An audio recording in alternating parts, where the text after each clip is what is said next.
Welcome back to Introduction to Philosophy. In our last meeting, we talked about various aspects of the assessment analysis of arguments, using arguments as ways of justifying a general point of view on a question concerning a proposition.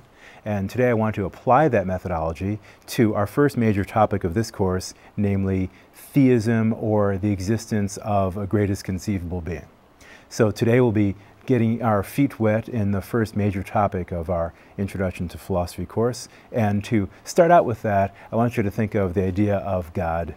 And as such, for our purposes, God is going to be defined as the greatest conceivable being. We'll shorten that to just GCB, where a GCB is a being that has all possible perfections. If you think that omnipotence is a perfection, then the GCB has it. If you think that omniscience is a perfection, the GCB has it, and so on. For any perfection that a creature could have, that an entity could have, the GCP has that perfection as well.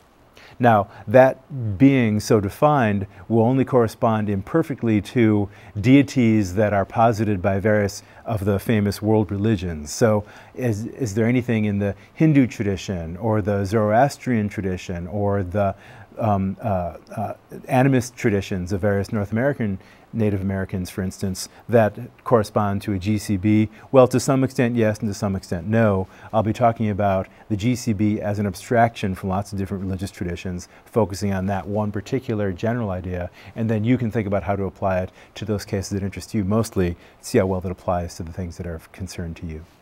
So let's just review very briefly. We talked last time about what kinds of things justify a belief.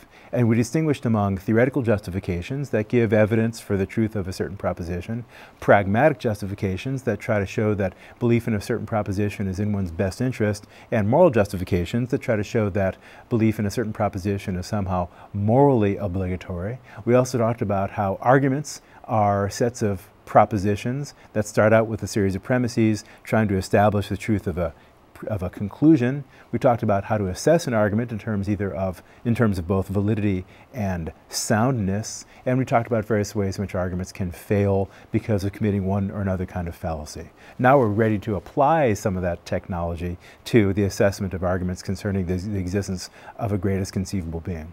Among the most famous arguments using theoretical rationality for theism, where theism is just the belief that a greatest conceivable being exists. Atheism, of course, is the belief that a greatest conceivable being does not exist, and agnosticism is the view that one is just going to refrain from a commitment one way or the other as to the existence of a greatest conceivable being.